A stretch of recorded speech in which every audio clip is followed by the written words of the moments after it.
আল্লাহ তাআলা বললেন আআনতুম আশাদ্দু খালকান আমিস সামাউ বানাহা।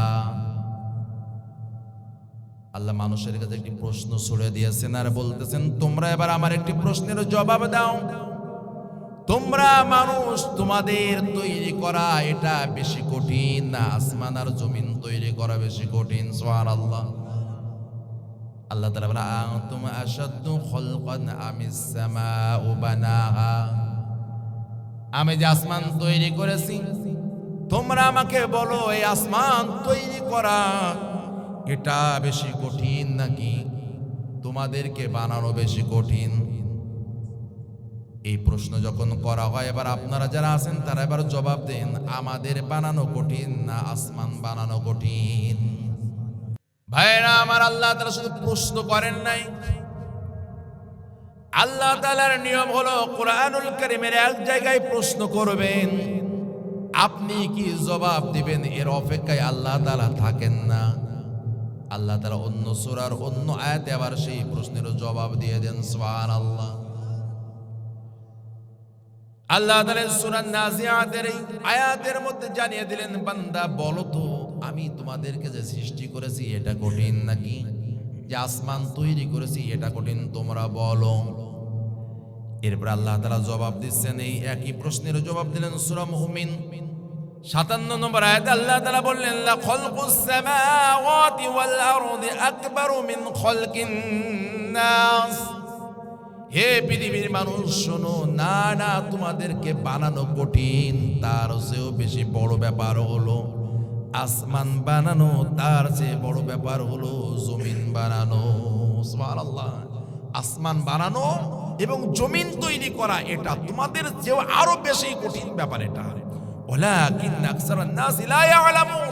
অথচ অধিকাংশ মানুষ এই বিষয়টি এখনো অনুধাবন করতে পারে না, জানে না, বোঝে না। ভাইরা আমার, এই যে ছোট্ট একটি সামিয়ানা, খুব পাতলা জিনিস, এটাকেও যদি আপনাদের ভালো করে টানাতে হতো খুঁটি লাগতো, খুঁটি নাই এজন্য গাছে বেঁধেছেন দড়ি দিয়ে, ঠিক না?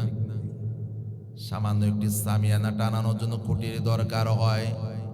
আর আল্লাহ তাআলা বললেন, বান্দা আমি তোমাদের জন্য শুধু আসমান তৈরি করি নাই, এই বিশাল একটা নয় দুইটা নয় 7-7টা আসমান তোমাদের মাথার উপরে তৈরি করেছি। সুবহানাল্লাহ। ও বান্দা তুমি কি জানো আল্লাযী খালাকা সাবআ সামাওয়াতি তিবাকা, তিনি তো সেই সত্তা যিনি তোমাদের মাথার উপরে একটা নয় দুইটা নয় স্তরে স্তরে 7টা আসমান তোমাদের মাথার উপরে তৈরি করেছেন। সুবহানাল্লাহ। সূরা মুলকের ভিতরে আল্লাহ তাআলা বলতেছেন, মা তারা ফি খালকির রহমান। ও বান্দা একটু তাকাও, আকাশের দিকে তাকিয়ে বলো আমার সৃষ্টির মধ্যে কোনো ত্রুটি আছে নাকি? সুবহানাল্লাহ। মা তারা ফি খালকির রহমান, রহমানের সৃষ্টির মধ্যে কোনো ত্রুটি খুঁজে পাবে? আল্লাহ তাআলা এরপরে বলেন ফারজিউল বাসার, একবার না আবার তাকাও। কি করো? ফারজিউল বাসার, আবার দৃষ্টি ফিরাও আকাশের দিকে।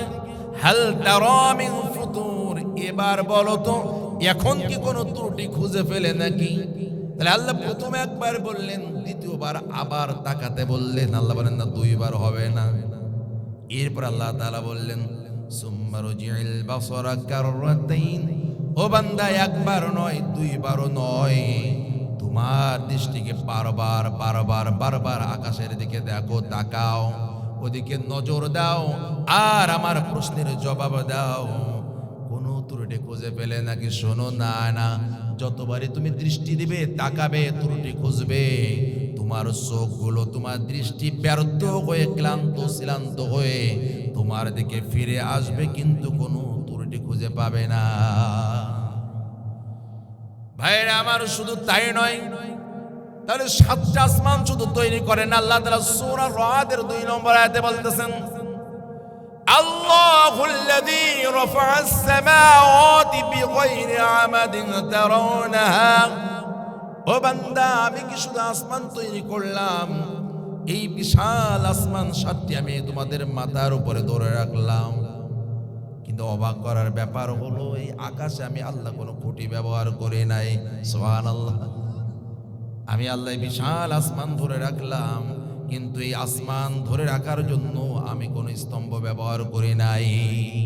তো সৃষ্টি করাটাই শেষ কথা নয়, এক অভিনব সৃষ্টি বান্দা। শুধু এতটুকু যদি তুমি চিন্তা করো তাহলে জনগণ ক্ষমতার উৎস এই কথা বলা তোমার আর কোনো সাহস আসবে না। তুমি কিসের ক্ষমতার উৎস? তুমি তো কোনো ক্ষমতাই না, বরং তুমি এতটা দুর্বল। অখলিকাল ইনসানু দাঈফা, তোমাকে এত দুর্বল করে সৃষ্টি করা হয়েছে। 3 বার যদি তোমার পাতলা পায়খানা হয়ে যায়, 4 বারে বা ধরে বাথরুমে নিয়ে যাওয়া লাগে। কথা বলেন, অখলিকাল ইনসানু দাঈফা, তুমি কিসের ক্ষমতার উৎস? তুমি কোনো ক্ষমতাই নও, বরং তুমি হলো দুর্বলতার উৎস। ঠিক না? কথা বলেন ভাইরা আমার। আল্লাহ তাআলা বললেন, বান্দা এই আসমান আমি আল্লাহ এমনি এমনি তৈরি করি নাই। এই আসমান তৈরি করার পিছনে আমার উদ্দেশ্য আছে না নাই? আল্লাহ তাআলা বললেন, ওয়ামা খালাকনাস সামাআ ওয়াল আরদা ওয়ামা বাইনাহুমা লাঈবিন। আমি খেলা করার জন্য, তামাশা করার জন্য আমি আসমান আর জমিন এবং এর মাঝে যা আছে এগুলো সৃষ্টি করি নাই। এগুলো সৃষ্টির পিছনে আমি আল্লাহ তাআলার স্পষ্ট উদ্দেশ্য আছে না নাই? এজন্য আছে না নাই? আল্লাহ তাআলা আয়াতে বলেন, ওয়ামা খালাকনাস সামাআ ওয়াল আরদা ওয়ামা বাইনাহুমা বাতিলা। আমি আসমান, জমিন, নবমণ্ডল, ভূমণ্ডল এবং এর মাঝে যা আছে এগুলো অনার্থক বিনা উদ্দেশ্যে সৃষ্টি করি নাই। সুবহানাল্লাহ। ভাইরা আমার, আল্লাহ তাআলা আরো বললেন, ও বান্দা এই আসমানকে আমি তোমাদের মাথার উপরে ধরে রেখেছি ছাদ হিসেবে, সুরক্ষিত ছাদ বানিয়ে দিয়েছি তোমাদের মাথার উপরে। তোমরা যেভাবে বাড়ি ঘর যখন তৈরি করো উপরে ছাদ দিয়ে দাও, চাল দিয়ে দাও, যাতে করে কোনো কিছুর আঘাত তোমাদের মাথার উপরে না পড়ে। আল্লাহ তাআলা বলেন, বান্দা কোরআনের দিকে চোখ বোলাও, ওয়াজআলনাস সামাআ সাকফাম মাহফুজা। তোমাদের মাথার উপরে আমি আল্লাহ তাআলা এক সুরক্ষিত মজবুত ছাদ তৈরি করে দিয়েছি। আমরা তো কোরআনের কথা শুনলাম এতক্ষণ পর্যন্ত, কিন্তু আমাদের কাছে কোরআনের কথার চেয়ে বিজ্ঞানের কথার একটু গুরুত্ব বেশি। মানে হুজুর কিভাবে? কোরআন ইসলাম আপনাকে কতদিন ধরে ফজরের নামাজে আহ্বান জানায়, আপনি উঠতে পারেননি। ডায়াবেটিস ধরা পড়েছে, ডাক্তারের কাছে গিয়েছেন, ডাক্তার বলেছে সকালবেলা উঠে 45 মিনিট একটানা হাঁটতে হবে। ও লোকের এখন আর শীতও নেই, এখন আর কোনো ঝামেলা নেই, উঠে ঠিক ফজরেরও আগে উঠে দেখবেন। এটা টাউনে বেশি, একদম টাই শুট যা আছে সবকিছু পরে একদম ট্রাক শুট পরে সে হাঁটতে বের হয়ে যায়। মানে বিজ্ঞানের কথায় যতটা গুরুত্ব আছে কোরআন এবং সুন্নাহর কথা অতটা গুরুত্ব আমাদের কাছে নেই। কথা কি বোঝাতে পেরেছি আপনাদের? অনেক মানুষের কাছে আমাদের সমাজের কোরআন এবং সুন্নাহর যে বক্তব্যের যে মূল্যায়ন, তার যে বিজ্ঞানের বক্তব্যটা একটু বেশি মনে করি, বা বেশি আমরা ভালোবাসি বা মজবুত মনে করি, গুরুত্বপূর্ণ মনে করি। আসলে আমাকে তাহলে সেই বিজ্ঞানের একটু ঘুরে আসি। আল্লাহ তাআলার ক্ষমতা বুঝতে গেলে কি করতে? আল্লাহ কি বলেছেন? আল্লাহ সৃষ্টি নিয়ে চিন্তা করতে বলেছেন, তাই না? তাহলে আসমান, এই আসমানটা কত বড় একটু আমাদের একটু চিন্তা করা দরকার। বিজ্ঞান আমাদের কি তথ্য দিচ্ছে? আকাশে যে একটি নক্ষত্র আছে সূর্য নামে, আমরা দেখতে পাই প্রতিদিন, যেটা সূর্যের আলো আমরা ভোগ করি। এই সূর্যটা বড় নাকি আমাদের এই ফকিরহাট অঞ্চলটা বড় হবে? সূর্য বড়, কিন্তু বাগেরহাট যদি হয় তাহলে বাগেরহাট বড় হয়ে যাবে নাকি? বরং বাগেরহাট আর বাংলাদেশ নয়, বরং গোটা পৃথিবী নামক এই গ্রহটা, সূর্যের ভিতরে 13 লক্ষটা পৃথিবী ভরে রাখা যাবে। সুবহানাল্লাহ। কয়টা? যেহেতু পৃথিবীর চেয়ে সূর্যটা হলো 13 লক্ষ গুণ বড়। কত গুণ বড়? বিজ্ঞান বলতেছে 13 লক্ষ গুণ বড়। এর মানে হলো এই যে এরকম একটা পৃথিবী, এরকম একটা না 13 লক্ষটা পৃথিবী যদি কেউ আনে, ওই 13 লক্ষটা পৃথিবী এক সূর্যের মধ্যে রেখে দেওয়া যাবে। সুবহানাল্লাহ জোরে বলবেন না কিন্তু, কারণ এই এলাকায় জোরে সুবহানাল্লাহ বলে খুব গুনাহ হয়। কিন্তু কয়টা? ভাই আমরা তো সামান্য 4 আঙ্গুল জায়গার জন্য মাথা ফাটাফাটি করে, প্রতিবেশীর সাথে গ্যাঞ্জাম করে, বছরের পর বছর দ্বন্দ্ব, ভাইয়ের সাথে ভাই মুখ দেখা দেখি নাই, শুধু সামান্য জমি নিয়ে ঠেলাঠেলি আছে। সামান্য 4 আঙ্গুল 1 বিঘাতে 1 হাত জমি নিয়ে আলঠালানে আমাদের ভিতরে কি রক্তক্ষয়ী মারামারি হয়, মার্ডারও হয়ে যায়, আর বছরের পর বছর দ্বন্দ্ব লেগে থাকে, আছে না নাই? এই 1 বিঘা বা 1 হাত বা আধা হাত জমি জায়গার কথা বলতেছি না, এই গোটা পৃথিবীটা, এটা 13 লক্ষটা পৃথিবী রেখে দেওয়া যাবে এক সূর্যের মধ্যে। সুবহানাল্লাহ। বল হুজুর তাহলে পৃথিবী যখন রেখে দেওয়া যাবে, তাহলে পৃথিবীটা কত বড় সেটাও তো একটু বোঝা দরকার, তাই না? বিজ্ঞান আবিষ্কার করেছে পৃথিবীর যে ওজন, আনুমানিক ওজন হলো 6.6 ট্রিলিয়ন। বলে হুজুর আবার কি মাপ, এটা তো বুঝি না, 6 ট্রিলিয়ন টন, এত ওজন ওই পৃথিবীটা। এটাকে যদি আমি একটু ভাঙাই দিই, আমরা যে টন বুঝি, 1 টন মানে কত কেজি? 1000 কেজি, তাই না? 1 টন মানে কত কেজি? 1000 কেজি। তাহলে এরকম বলতে যে পৃথিবীটা হলো 66 লক্ষ ট্রিলিয়ন টন। আপনার সব কথা বোঝার দরকার নেই, শুধু শেষের কথা বুঝলে হবে। এই 66 লক্ষ ট্রিলিয়ন টন এটাও বুঝলাম না। এবার বলতে শোনো, 1 ট্রিলিয়ন টন মানে হলো 1 লক্ষ কোটি টন। আমরা যে টন জানি, এটা হলো 1 ট্রিলিয়ন টন মানে হলো 1 লক্ষ কোটি টন। 1 লক্ষ, 1 কোটি না, 10 কোটি না, 100 কোটি না, 1000 কোটি না, 10,000 কোটি না, 1 লক্ষ কোটি টন হলো 1 ট্রিলিয়ন সমান। তা এরকম এই পৃথিবীটা হলো 66 লক্ষ ট্রিলিয়ন টন, এবং 66 লক্ষ আর 1 লক্ষ কোটি গুণ করে আপনারা হিসাব করেন কত কেজি, কত টন। এইটা হলো একটা পৃথিবীর আয়তন এবং ওজনের কথা বলতেছি, বুঝেছেন? আমার বানানো কথা না, একটা বিজ্ঞান আবিষ্কার করেছে। ভাইরা আমার, সামান্য জায়গা জমিনে আমাদের ভিতরে মারামারি কাটাকাটি আছে না নাই? দীর্ঘ লড়াই, রক্তক্ষয়ী মারামারি, মার্ডার পর্যন্ত হয়ে যায়। বিজ্ঞান বলতেছে তোমরা কোন জায়গায় আছো? তোমরা জানো এমন একটি পৃথিবী, একটা নয়, দুইটা নয়, 13 লক্ষটা পৃথিবী এক সূর্যের মধ্যে রেখে দেওয়া যাবে। সুবহানাল্লাহ, জোরে বলেন। তাহলে এই সূর্যটা যে আকাশে সেট করা হয়েছে, মহাশূন্যে সেট করা হয়েছে, সেই মহাশূন্যে কি এরকম জায়গা লাগে নাই? 13 লক্ষটা পৃথিবীর মতো যদি একটা সূর্য হয়, তাহলে সূর্য রাখার জন্য একটা জায়গার দরকার আছে না নাই? আসমানটা কত বড় এটা যদি বুঝতে পারেন, তাহলে আল্লাহ কত বড় সেটাও বুঝতে পারবেন। আপনারা কি বুঝেছেন আমার কথাটা? তাহলে আসমানটা কত বড় এটা বিজ্ঞানের ব্যাখ্যা একটু বুঝে নেওয়ার চেষ্টা করতে। আল্লাহ বলতেছেন ইন্না ফি খালকিস সামাওয়াতি ওয়াল আরদ, আসমান আর জমিন সৃষ্টির ভিতরে তোমাদের জন্য আয়াত, মানে আমি আল্লাহর পরিচয়, নিদর্শন। এমন একটা নক্ষত্র হলো সূর্য। বিজ্ঞান বলতে সূর্য আর সূর্যের নিকটে আর একটা তারকা বা নক্ষত্র সেট করা আছে। এর মাঝে কত দূরত্ব তোমাদের জানা আছে নাকি? ভালো করে বোঝেন। এই মনে করেন একটা সূর্য, এটা আকাশে রাখা হয়েছে, এর আরো অনেক সূর্যের মতো আরো অনেক নক্ষত্র আছে না আকাশে? তা বলতে এই কাছে সবচেয়ে নিকটে যে নক্ষত্রটা আছে, অনেক তো ছড়ানো ছিটানো সব আছে সারা আকাশে, তো নিকটে যেটা আছে এটার ভিতরে কত দূরত্ব বা ফাঁকা জায়গা আছে? বিজ্ঞান বলতে তোমরা শোনো, তাহলে আমরা কি আবিষ্কার করেছি? বিজ্ঞান বলতেছে এই দুইটার ভিতরে ফাঁকা জায়গা হলো 4 আলোক বর্ষ। বলে হুজুর বুঝলাম না, মাইল আর কিলোমিটার বুঝুন, তাহলে কিছুটা বুঝবানি। কত বললাম বলে এইটার ভিতরে ফারাক কতটুকু? 4 আলোক বর্ষ। হুজুর আলোক বর্ষকে এবার একটু বোঝাই আপনাদেরকে, আমার কথা বুঝতে কষ্ট হচ্ছে না তো আপনাদের? আচ্ছা, 4 আলোক বর্ষ কাকে বলে? আমরা জানি 1 সেকেন্ডে আলো কত মাইল যায়? আমরা জানি না, এটা 1,86,000 মাইল যায় 1 সেকেন্ডে। আলোর গতি হলো, আলো যদি ছোটে স্বাধীনভাবে, তাহলে 1 সেকেন্ডে চলে যায় 1,86,000 মাইল পথ অতিক্রম করে। কয় সেকেন্ডে? তাহলে 2 সেকেন্ডে গেলে এর অর্ধেক যাবে, ও ডাবল যাবে না? তাহলে 3 সেকেন্ডে 4 সেকেন্ডে চলতেছে, আলো চলতেছে, কিন্তু চলা শুরু হয়ে গেছে। 60 সেকেন্ড গেলে কত হলো? 1 মিনিট হলো, তাই না? এইভাবে 60 সেকেন্ড চলে গেল, ওই 60 1,86,000 গুণ কত দূর চলে গেল।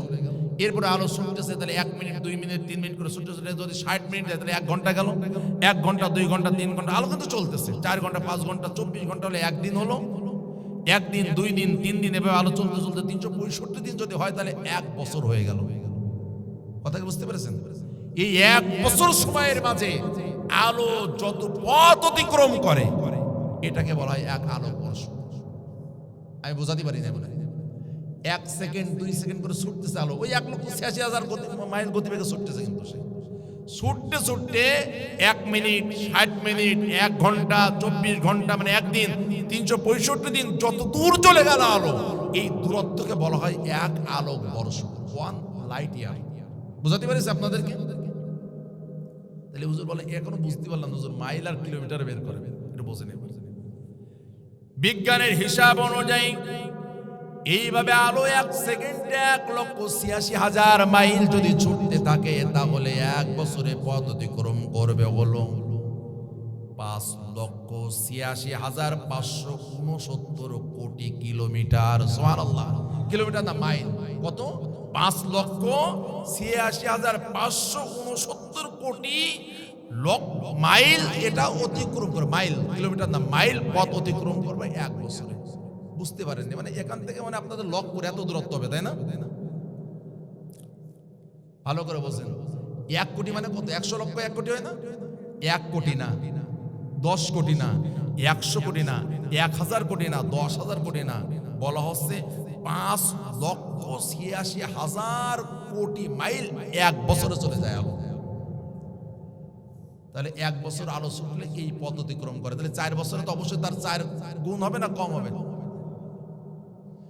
বিজ্ঞান হিসাব করে দেখালো, আলো যদি 1,86,000 মাইল সেকেন্ড গতিতে চলতে থাকে, 1 সেকেন্ডে 1,86,000 মাইল যায়, তাহলে 4 বছর যাবত আলো পথ অতিক্রম করবে হলো 23,46,278 কোটি মাইল। সুবহানাল্লাহ। এত হিসাব মনে থাকবে না, সহজভাবে বাড়েন। 4 বছরে আলো যদি ছুটতে থাকে তাহলে 23.5 লক্ষ কোটি মাইল। কত মাইল একটু জোরে বলেন?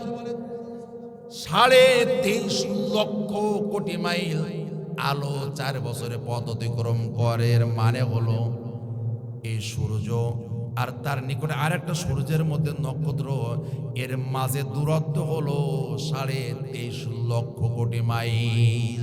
নারে তাকবীর! তাহলে এই দুইটা যদি নক্ষত্র, সূর্য এবং সূর্যের মধ্যে আরেকটা নক্ষত্র সেট করতে হয়, তাহলে আকাশে এত জায়গার দরকার আছে না নাই? আকাশে তো মাত্র 2টা নক্ষত্র, কি বলেন? না 10টা?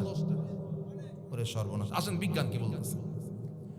আমরা যে মিল্কি ওয়ে বা ছায়াপথে আছি, আমরা একটা মিল্কি ওয়ে বা ছায়াপথে আছি, এই মিল্কি ওয়ে বা ছায়াপথে এখনো পর্যন্ত বিজ্ঞান বলতেছে 100 কোটি নক্ষত্র আবিষ্কার করা হয়েছে। সুবহানাল্লাহ। সূর্যের মতো নক্ষত্র আছে, আমরা যে মিল্কি ওয়ে বা ছায়াপথে আছি 100 কোটি। কত কোটি? 100 কোটি। এবার ভালো করে বলেন, 100 কোটি যদি নক্ষত্র, সূর্য মতো নক্ষত্র আকাশে সেট করতে হয়, তাহলে কত জায়গার দরকার হয়? সুবহানাল্লাহ কি বলা যাবে না ভাই? আমরা তো আমাদের ফকিরহাট থেকে যেটুকু আকাশ ওইটুকু মনে করতেছি, আর এক জায়গায় এই এতটুকু দেখা যাচ্ছে, বেশি তো আর দেখা যাচ্ছে না। আর বিজ্ঞান বলতেছে আমরা যে ছায়াপথ বা মিল্কি ওয়েতে আছি, তাতে এখনো পর্যন্ত আবিষ্কৃত হয়েছে 100 কোটি সূর্যের মতো নক্ষত্র আছে। তা দুইটা বসাতে যদি 23.5 লক্ষ কোটি মাইল দরকার হয়, তাহলে এই 100 কোটি নক্ষত্র বসানোর জন্য আল্লাহ আকাশে কত জায়গা দরকার হয়েছে? সুবহানাল্লাহ বলা যাবে না? কথা এখনো শেষ হয়নি। এরকম মিল্কি ওয়ে বা ছায়াপথ একটা নয়, বিজ্ঞান বলতেছে এখনো পর্যন্ত 10 কোটি ছায়াপথ আবিষ্কৃত হয়েছে। একটা ছায়াপথে যদি 100 কোটি নক্ষত্র থাকে, তাহলে 10 কোটি ছায়াপথে কত কোটি নক্ষত্র আছে এবার হিসাব করে। সুবহানাল্লাহ কি বলা যাবে না? তারপরে এবার কি আল্লাহর ওজন কি বোঝা যাচ্ছে এবার কিছুটা? আল্লাহ হলো তাবারাকাল্লাযী নাযালাল ফুরকানা আলা আবদিহি লিয়াকুনা লিল আলামিনা নাযীরা। আল্লাহ তাআলা আবার সূরা মুলকের ভিতরে বলেন তাবারাকাল্লাযী বিয়াদিহিল মুলক, তিনি হলেন বরকতময়, যার হাতে রয়েছে সমস্ত রাজত্ব। সুবহানাল্লাহ বলেন। তাহলে আল্লাহকে রাজা, আল্লাহকে বাদশা, আল্লাহর নীতি রাজনীতি আলোচনা করলে আমাদের গায়ে জ্বালা ধরে, আর আমরা বলি যে না হুজুর কোরআনের আলোচনা করা যাবে, তবে রাজনীতির আলোচনা করা যাবে না। বেটা, রাজা তো হলেন আল্লাহ, আর তার বিধিবিধান আইন কানুন আলোচনা করাই হলো মূল রাজনীতি। আমরা তো রাজা নই, আমরা হলাম অসহায়, দুর্বল, আল্লাহর সামান্য সৃষ্টি মাত্র। ঠিক কিনা বলেন? যারা বলে, মধুর কথা করে বলে যে জনগণ হলো ক্ষমতার উৎস, ওরা নিজেরাও এ কথা বিশ্বাস করে না। ওরা জানে যে জনগণও না, ওরা জনগণকেও মানে না, আল্লাহকেও মানে না। ওরা মানে হলো যারা আধিপত্যবাদ আছে, যারা সুপ্রিম পাওয়ার আছে পৃথিবীতে, ওরাই হলো আমাদের ক্ষমতায় চড়াই দেবে। জনগণের ভোটও দরকার হয় না, আল্লাহর ক্ষমতা তো মোটেও দরকার হয় না। এমন বিশ্বাসের মানুষকে আমাদের সমাজে আছে না নাই? এই কথা বলে আছে না নাই? তারা আল্লাহকেও ক্ষমতাশীল মানে না, আবার জনগণ যে তাদের ভোটে ক্ষমতায় যাবে এটাও মানে না। তাহলে বিগত 3-4টি নির্বাচনে আমরা দেখতাম যে ভোটারবিহীন কি হয়ে গেছে, নির্বাচন হয়ে গেছে, দিনের ভোট রাতে হয়ে গেছে। তাহাজ্জুদ পড়ে, একদম তাহাজ্জুদ পড়ে ভোট দেওয়া শুরু করেছিল, তাই না? ফজর পর্যন্ত সুন্দরভাবে। এইভাবে যে নির্বাচন যারা করেছে, ওরাই আবার দেখবেন যে মুখে গণতন্ত্রের ক্ষয় ফুটিয়েছে। গণতন্ত্র তো মানুষের অধিকার প্রয়োগ করা, সে সুযোগ দেওয়া হয়নি, কিন্তু মুখে বক্তব্যে কখনো গণতন্ত্র তাদের যায় নাই, বাস্তবে তাদের জীবনে কোনো গণতন্ত্রের চর্চা নেই। এই কথা বলেন ঠিক কিনা ভাই? তা আল্লাহ বুঝাচ্ছেন কেন এই কথাগুলো, যে আমি কত ক্ষমতাশীল, আমার সামনে যে তোমরা বিদ্রোহ করো, নিজের আইন তৈরি করে নাও, তোমরা যে কতটা দুর্বল আর আমি কতটা ক্ষমতাশীল, এই জায়গা থেকে তোমরা বুঝে নাও। সুবহানাল্লাহ। ভাইরা আমার, এখনো আশ্চর্যের কিছুই হয়নি। এবার ভালো করে বোঝেন, সূর্যটা এত বড়, 13 লক্ষটা পৃথিবী রেখে দেওয়া যাবে। সূর্যের মতো আর একটা নক্ষত্রের মাঝে দূরত্ব হলো 23.5 লক্ষ কোটি মাইল। আমরা যে ছায়াপথে আছি এখনো পর্যন্ত 100 কোটি নক্ষত্র আবিষ্কার করা হয়েছে, আর এমন ছায়াপথ বিজ্ঞান এখনো 10 কোটি আবিষ্কার করেছে। এত নক্ষত্র আর ছায়াপথ মিল্কি ওয়ে যদি আসমানে রাখা লাগে, তাহলে ওই আসমানটা কত জায়গা দরকার হয়। সুবহানাল্লাহ। ভাইরা আমার, সম্প্রতি আরেকটি নক্ষত্র আবিষ্কার হয়েছে, নাম হলো স্টিফেন্স 218।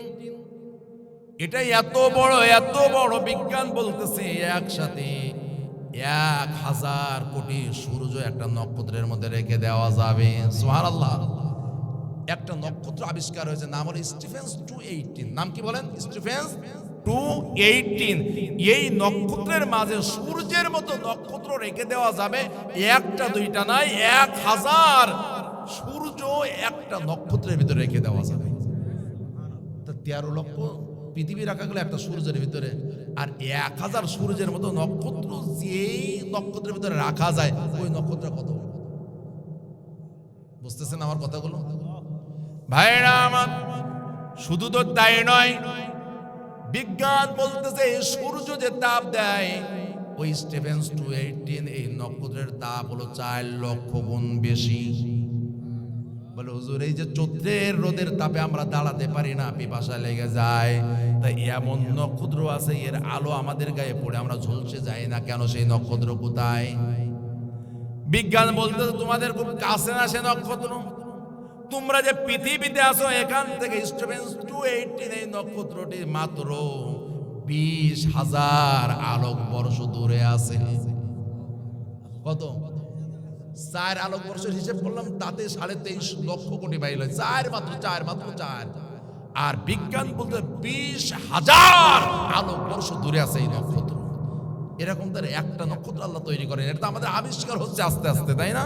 তার মানে হলো বিজ্ঞান যত উৎকর্ষিত হবে, আবিষ্কার যত বেড়ে যাবে, আল্লাহ তাআলার বড়ত্ব মানুষের সামনে ততটাই প্রমাণিত হবে। সুবহানাল্লাহ। এই জন্যই আল্লাহ তাআলা কোরআনের মাঝে 6000-এর বেশি আয়াত আছে, তার 1000 আয়াতই দিয়েছেন বিজ্ঞানময় আয়াত। সুবহানাল্লাহ বলবেন না? তার মানে কোরআন হলো 1/6 হলো কোরআনে বিজ্ঞানের আলোচনা রয়েছে। অথচ এই মুসলমানের আমরা এক সময় ফতোয়া দিয়েছি বিজ্ঞান পড়া হারাম, এটা হলো বেধর্মীদের জ্ঞান, এটা অর্জন করা যাবে না। অথচ আল্লাহ আল কুরআনিল হাকিম, কোরআনকে বিজ্ঞানময় কিতাব হিসেবে ঘোষণা করেছেন। সুবহানাল্লাহ বলবেন না ভাই? আমরা বেশি দূরে যাওয়া লাগবে না, একটু পিছনে ফিরলে আমরা দেখতে পাবো আমাদের যত আবিষ্কার, যত সুন্দর সুন্দর আবিষ্কার, সব নেতৃত্ব দিয়েছে মুসলমানেরা। রসায়ন বিজ্ঞানের জনক, সেটাও মুসলমান। চিকিৎসা বিজ্ঞান বলেন, সেটাও মুসলমান। পদার্থ বিজ্ঞান বলেন, সেটাও মুসলমান। বীজগণিত বলেন, সেটারও আবিষ্কারক মুসলমান। অসংখ্য বই তাদের রয়েছে এবং এগুলো হলো বড় বড় বিশ্ববিদ্যালয়ে পড়ানো হয়। তার মানে বোঝা যায় কয়েকশো বছর আগেও মুসলমানেরা জ্ঞান বিজ্ঞানের নেতৃত্ব দিয়েছে পৃথিবীতে। কেন? এই কোরআন হলো বিজ্ঞানের আধার, উৎস, জ্ঞানের উৎস। সুবহানাল্লাহ বলেন। অথচ সেই বিজ্ঞানকে আমরা হারাম বিভিন্ন ফতোয়া দিয়ে বিজ্ঞান থেকে মুসলিম জাতিকে দূরে রাখার কারণে এই জাতি এক অন্ধ জাতিতে পরিণত হয়েছে। অন্যান্য সুপ্রিম পাওয়ার দেশগুলো তারা আরো 60 বছর 100 বছর আগে যে অস্ত্রগুলো ব্যবহার করেছে, মুসলমানরা সেটা 100 বছর পরে হাতে পায়। কথা বলেন না কেন আপনারা? বাস্তবতা এই না? কেন? আল্লাহ যে জ্ঞানের উৎস দিয়েছেন, সে আবিষ্কার, সে চিন্তা থেকে আমরা সরে গিয়েছি। ভাইরা আমার, আল্লাহ তাআলা এই কোরআনুল কারীমে 1000-এর বেশি আয়াত দিলেন বিজ্ঞান ভিত্তিক, বিজ্ঞানময়। আমাদের কোনো চিন্তা নাই, গবেষণা নাই, এটা নিয়ে কোনো চিন্তা ভাবনা নাই। এই কোরআনুল কারীমকে আমরা বানিয়েছি সওয়াবের কিতাব। কোরআনুল কারীমকে আমরা ঝাড়ফুঁকের কিতাব আর নামাজ আর তারাবির কিতাব বানিয়েছি। এই কোরআনুল কারীমকে আমরা বানিয়েছি, এর গায়ে যদি কেউ মারা যায়, আপনার আপনজন কেউ মারা গেল, ইমাম সাহেব, হাফেজ সাহেবদেরকে নিয়ে খতম দিয়ে দুয়ার কিতাব বানিয়েছি। অথচ এই কোরআনুল কারীম যে জন্য আসলো এই পৃথিবীতে, ওই কাজে কোরআনুল কারীমকে ব্যবহার করা হচ্ছে না। ভাইরা আমার, আপনাদেরকে একটু বোঝাই, এই যে ফোনটা দেখতে পাচ্ছেন আপনারা, অ্যান্ড্রয়েড ফোন, তাই না? এতে শুধু কথা বলা যায় না, আরো অনেক কাজ আছে। বুঝতেছেন আমার কথাগুলো? এতে ধরে নেন 100 ধরনের কাজ করা যায়। কত ধরনের? 100 ধরনের। এতে ফেসবুক চালানো যায়, ইউটিউব চালানো যায়, টুইটার চালানো যায়, এতে ক্যালকুলেটর আছে, ক্যালেন্ডার আছে, অনেক অনেক কিছু আছে। ভিডিও রেকর্ড করা যায়, ছবি তোলা যায়, আছে না অনেক কিছু ভাই? ধরে নেন 100টা কাজ করা যায়। কয়টা? এখন 100টা কাজের ভিতরে 99টা ঠিক আছে, একটা ঠিক নাই। তা বেশিগুলো ঠিক থাকলে তো ভালো থাকার কথা, তাই না? এই মোবাইলটা 99 ফাংশন ঠিক আছে, শুধু একটা ফাংশনের সমস্যা, শুধু কথা বলা যায় না। বুঝেননি? ছবি তোলা যায়, রেকর্ড করা যায়, ক্যালকুলেটর দেখা যায়, হিসাব করা যায়, ক্যালেন্ডার দেখা যায়, সব করা যায়, শুধু মোবাইল দিয়ে কথা বলা যায় না। 99টা ঠিক আছে, তাই এখন কি এটা কি নষ্ট মোবাইল না ভালো মোবাইল? আপনাদের মাথা খারাপ হয়ে গেল নাকি? আরে ভাই, 100টার ভিতরে বলতে 99টা ভালো আছে, আসলটাই নষ্ট। বুঝেছেন আমার কথাগুলো? এই যে উত্তর কিন্তু আপনারাই বলতেছেন, আসলটাই নষ্ট। তার মানে এই ফোন দিয়ে, মোবাইল ফোন মানে হলো দূর আলাপনী। মোবাইল ফোন মানে কি? দূর থেকে যে যন্ত্রের মাধ্যমে আলাপ করা যায় সেটাকে বলা হয় মোবাইল ফোন। তাহলে এই মোবাইল ফোন তৈরি করা বা বানানোর মূল উদ্দেশ্য হলো এটা দ্বারা আলাপ করা যাবে, কথা বলা যাবে দূর থেকে, এটা হলো মূল উদ্দেশ্য। এখন দেখলো যে মোবাইল ফোন আছে, এর ভিতরে এমন ফাংশন দিল, অ্যাপস বানাই দিল যে কোরআন শরীফ বড় বসে বসে পড়া যাবে, ভিডিও করবা করা যাবে, ছবি তুলবা তোলা যাবে, অনেক কিছু দিয়ে দিলে। যে শুধুমাত্র কথা না, এটা মানুষ কিনতে বাধ্য হবে, যে এর ভিতরে আরো অনেক সুবিধা দিয়ে দেওয়া হবে, দিয়ে দেওয়া হয়েছে। কথা কি বোঝাতে পেরেছি ভাই? কিন্তু এর আসল যে কাজ, এটা যদি এই মোবাইল দ্বারা না হয়, এ দামি হবে, বলবে এটা খুব দামি আইফোন, অনেক টাকা দাম, 2 লাখ টাকা দাম, কিন্তু নষ্ট ফোন না, ভালো ফোন। ভালো করে বুঝে নেন কথাটা। আর একটা ফোনও আছে আমার কাছে, এটাকে বলা হয় বাটন ফোন, তাই না? মানে এরকম 100টার কোনো কাজ নেই, শুধুমাত্র কথা বলা যায়, আর কোনো কাজ করা যায় না, এটা নষ্ট ফোন। বলেন, ক্যালকুলেটর নেই, ক্যালেন্ডার নাই, ছবি তোলা যায় না, ভিডিও করা যায় না, ইউটিউব তো চালানোই যায় না, ফেসবুক দেখা যায় না, কিন্তু শুধু কথা বলা যায়। এটা কি ভালো ফোন না নষ্ট ফোন? এই দুইটা বিষয় কি বুঝতে পেরেছেন ভাইয়েরা আমার? এই উদাহরণ দেওয়া আমার উদ্দেশ্য না, বুঝাতে চাইলাম এই কুরআনুল কারীম এটা পড়লেও সওয়াব হয়, শুনলেও সওয়াব হয়, নামাজে পড়লে সওয়াব হয়, তারাবিতে পড়লে সওয়াব হয়, কথা বলেন, রমজানে তেলাওয়াত করলে আরো বেশি সওয়াব হয়, কারোর জন্য তেলাওয়াত করে দোয়া করলে তার জন্য সওয়াব পৌঁছানো হয়, কেউ অসুস্থ হলে ভয় পেলে কোরআন দ্বারা ঝাড়ফুঁক করলে তার শেফা হিসেবে কোরআন কাজে লাগে। তবে এই কাজগুলো হলো সব এই কোরআনের এক্সট্রা বেনিফিট বা অতিরিক্ত লাভ। তাহলে এখন প্রশ্ন হচ্ছে, তাহলে আসল কাজ কি?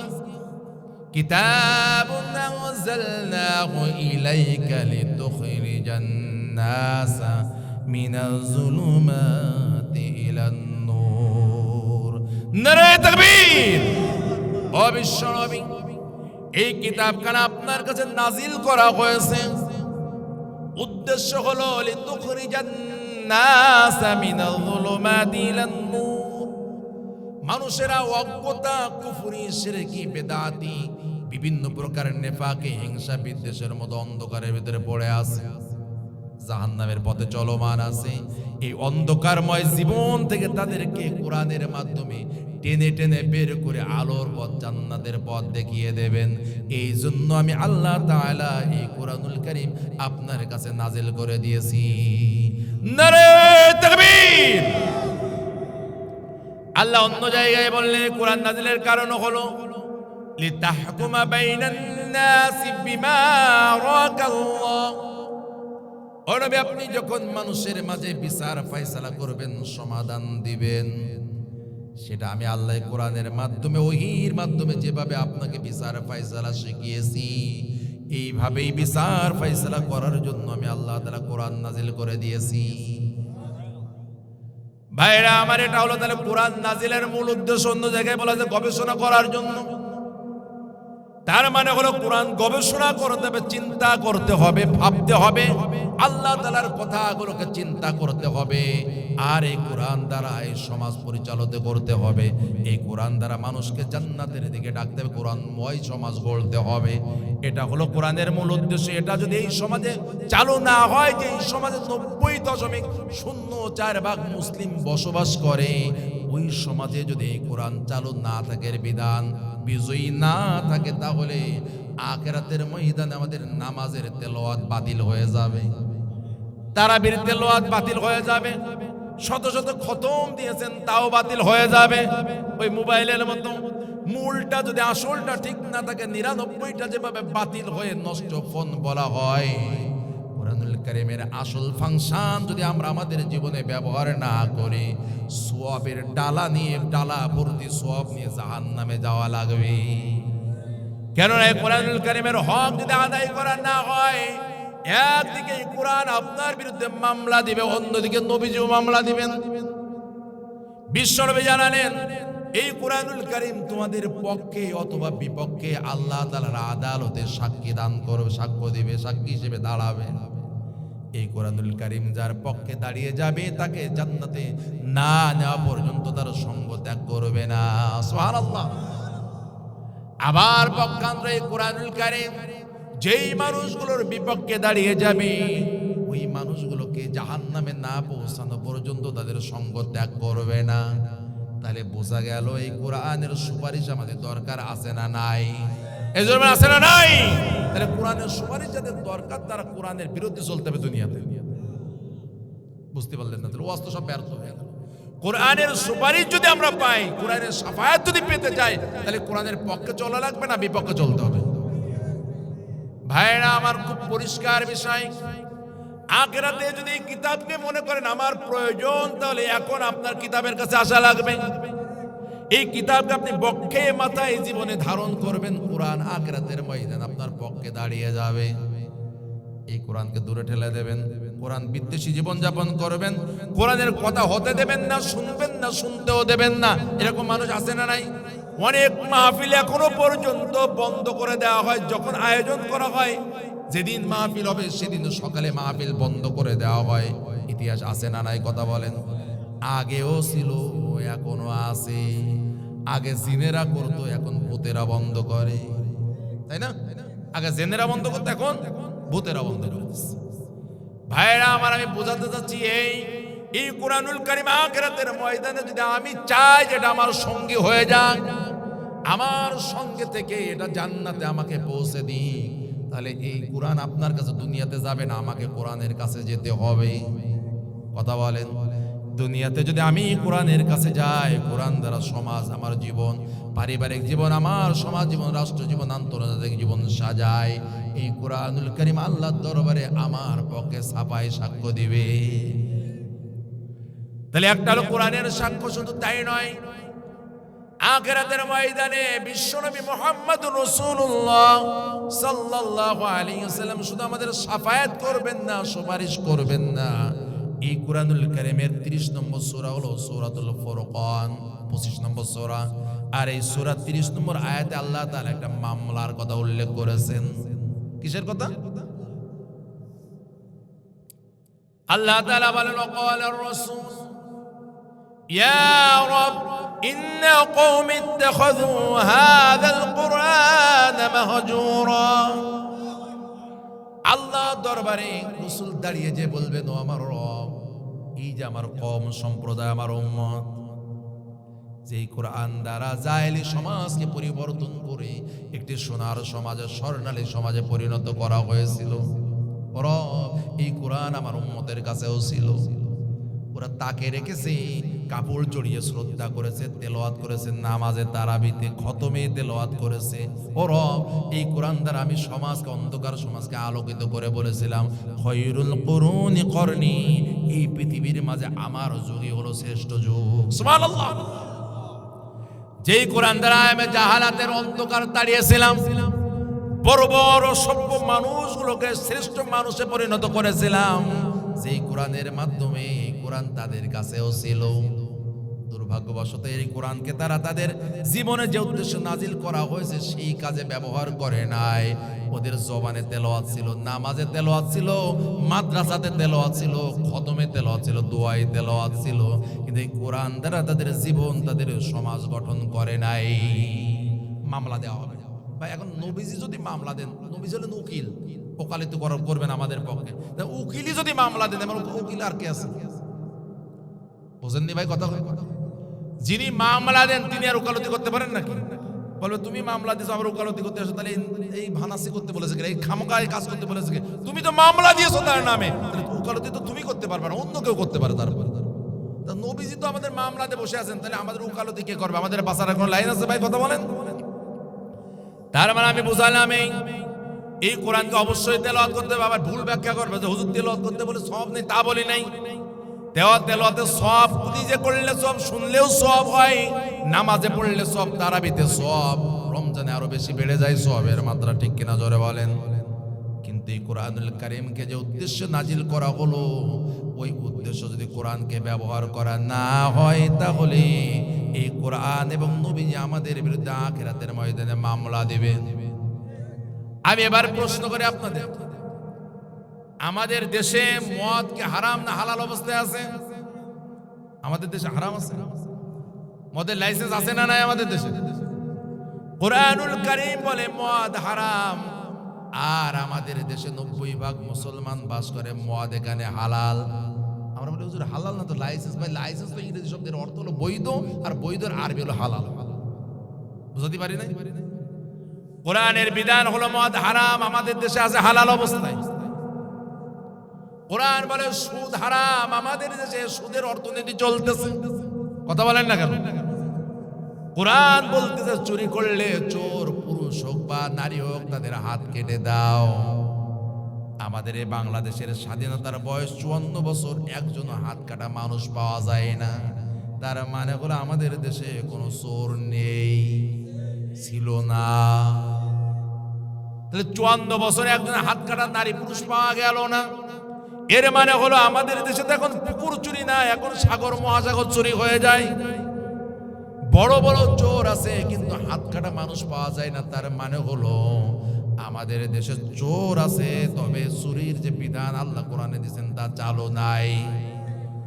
আমাদের সমাজে বৈধ পতিতালয় আছে না নাই? কথা বলেন। এখনো 5 স্টার 3 স্টার হোটেলগুলোতে পতিতার অভাব হয় না, কলগার্ড আছে। কোরআন বলতেছে জেনা হারাম, জেনার শাস্তি ঘোষণা করা হলো। আমাদের এই 90% ভূখণ্ডে, যে ভূখণ্ডে মুসলমান বাস করে, সেখানে জেনাও চালু আছে। একটা করে যদি হিসাব করা হয়, আমাদের সমাজে কোরআনুল কারীমের বিধানকে পরিত্যক্ত অবস্থায় ফেলে রাখা হয়েছে। তার মানে হলো আমরা কিন্তু আসামি হয়েই বসে আছি। এই অবস্থা পরিবর্তনের চেষ্টা যদি আমাদের মধ্যে ন্যূনতম না থাকে, আল্লাহর বিধান আইন আকারে আমাদের দেশে এটা পরিচালিত হোক বা আইন হয়ে যাক, কোরআনের বিধান আইন হয়ে যাক, এটা যদি আমাদের জীবনে চেষ্টা প্রচেষ্টা না থাকে, তাহলে আখিরাতের ময়দানে নিশ্চিতভাবে নবীজির মামলার আসামি হওয়া লাগবে। ঠিক না ভাই? জোরে বলেন ঠিক কিনা ভাইরা আমার। এখন প্রশ্ন হলো, এই কোরআনের বিধানে 90% মুসলিম যে ভূখণ্ডে বাস করে, এই ভূখণ্ডে এই কোরআনের বিধান দরকার আছে না নাই? আমাদের যে বিচারপতি আছেন, বিচারক আছেন, এই কোরআনের বিধান যতক্ষণ পর্যন্ত সংবিধানে সংযোজিত না হবে, ততক্ষণ পর্যন্ত আমাদের বিচারকরা কোরআনের আইন দ্বারা রায় দিতে পারবেন না। তাকে তো একটা সংবিধান মাথার উপর বসাই দেওয়া হয়েছে, ওই সংবিধানের আইনের বাইরে গিয়ে বিচারপতি রায় দিবেন, এটা সম্ভব না। তার মানে হলো বিচারপতির কাছ থেকে যদি কোরআনের রায় পেতে হয়, তাহলে এই কোরআনের আইনকে আগে সংবিধানে ঢোকাতে হবে। বোঝাতে কঠিন হয়ে যাচ্ছে নাকি? সংবিধানে যদি এই কোরআনের আইন ঢুকাতে হয়, এমনি এমনি ঢুকে পড়বে না। আমাদের দেশে যেখানে আইন তৈরি করা হয়, সেই ভবনটির নাম হলো সংসদ ভবন বা পার্লামেন্ট, ঠিক কিনা বলেন?